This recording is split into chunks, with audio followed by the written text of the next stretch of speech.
Welcome to the Emerging Minds Families podcast. Hi, I'm Alicia Ranford and you're listening to an Emerging Minds Families podcast. Before we start today's episode, we would like to pay respect to the traditional custodians of the land on which this podcast is recorded, the Kaurna people of the Adelaide Plains. We also pay respect to all Aboriginal and Torres Strait Islander peoples, their ancestors and elders, past, present and emerging from the different First Nations across Australia. Every child comes from a family and each family looks a little different. Some children are raised by single parents, same gender couples, grandparents, kinship carers or foster families. These diverse family structures are part of the rich fabric of our communities. Yet some children and young people may not always understand or include peers whose families look a little different from their own. Psychologist Rachel Samson joins us to share her insights on how families can support children and young people to really embrace the beauty of difference and encourage empathy, respect and curiosity rather than judgment. I'm so excited to talk with Rachel about how we can gently guide children to become champions of inclusivity, both in their peer relationships and in the way they see the world. Welcome back, Rachel. I'm so thrilled you could join us again today. It's great to be back. We live in such a beautiful and diverse community. Why is it important for children to learn about different family structures, do you think? Because it reflects our reality.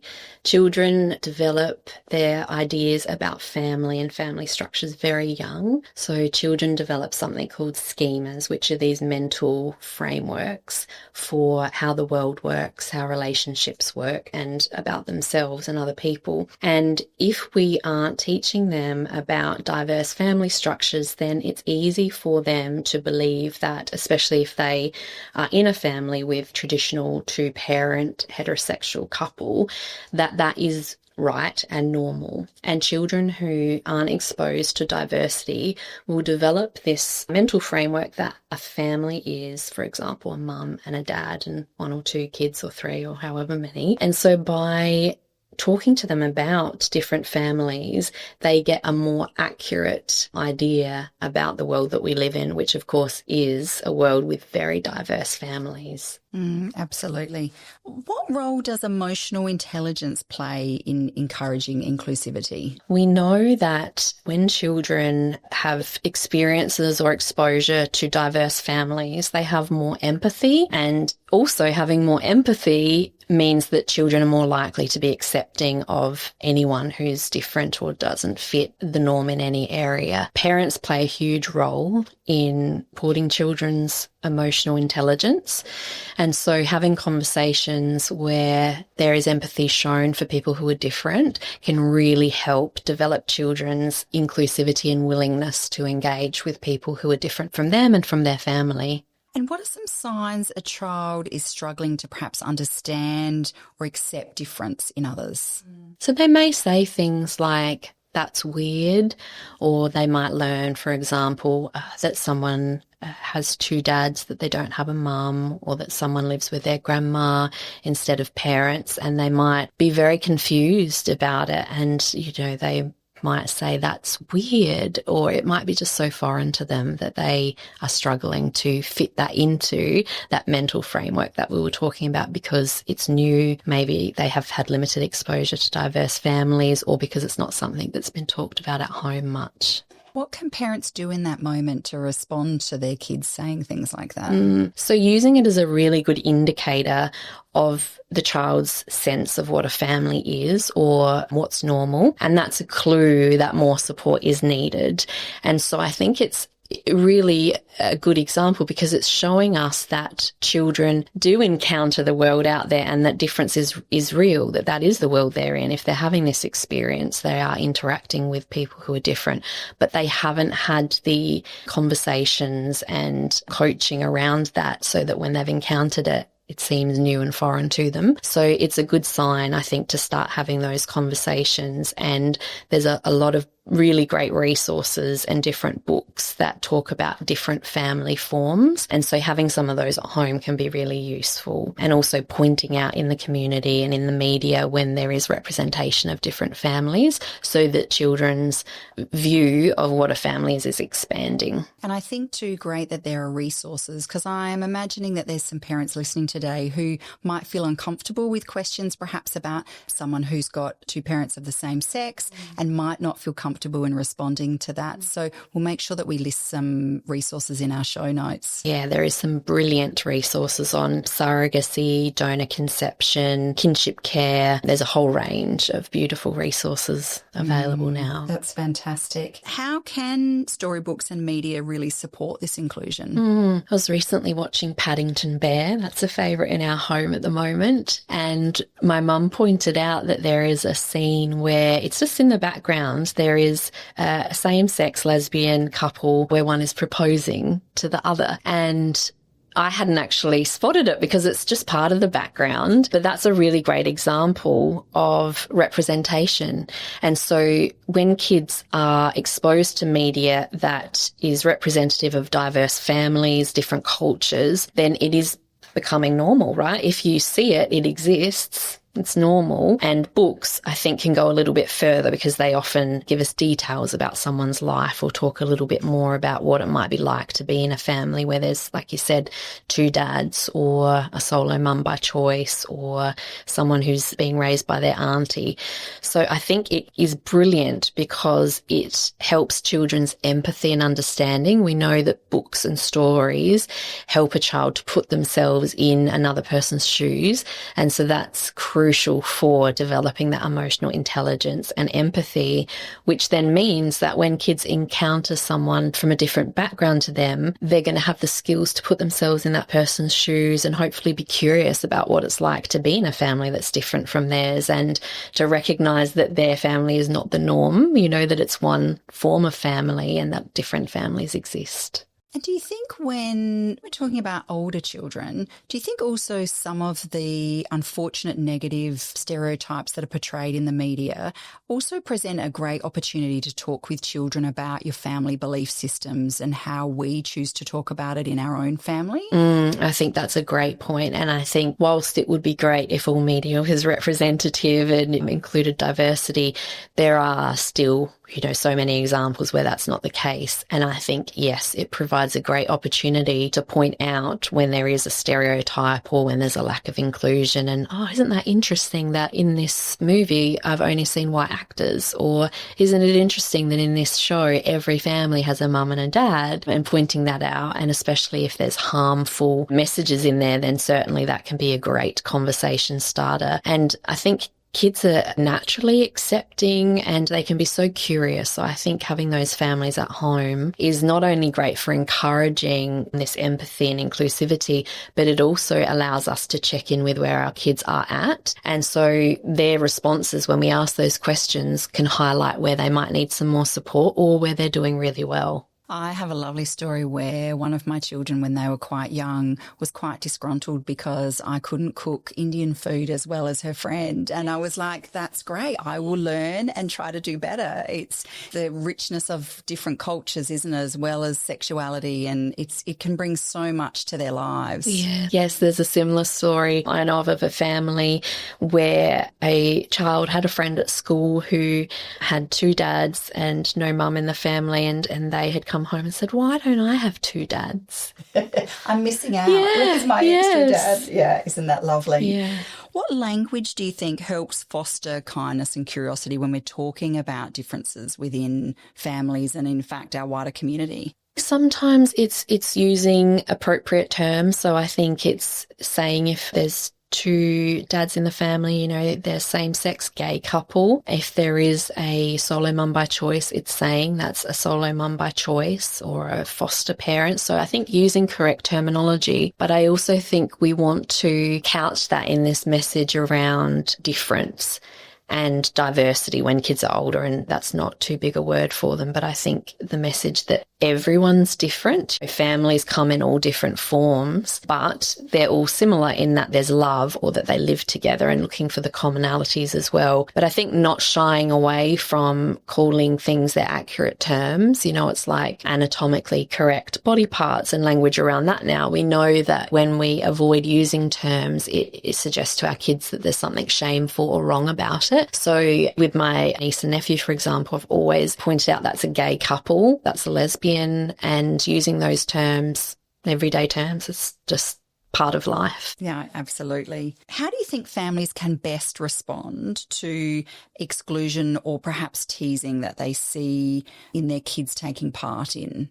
Sometimes the instinct is to jump in, and especially if we feel embarrassed, if that's not aligned with our family culture, there can be an urge to don't say that, or that's wrong, you have to include, and to kind of come in punitive, which is very understandable, but it's often better to cool ourselves down first and then come at it from a place of curiosity. If you are there while it's happening, then absolutely take charge and step in if it's in a playground or it's a play date or something, and hey, you need to stop. But if it's a story about it, or if you witnessed it but weren't there to participating in it, then I think asking what was going on there, what was happening, can you tell me how that happened? And so we get a sense of it from our child's perspective. And then we want to turn to how it would have felt for the person who was being excluded. So how would that have felt for Johnny, that he wanted desperately to play with you all, and Bobby said that he couldn't, or you said that he couldn't?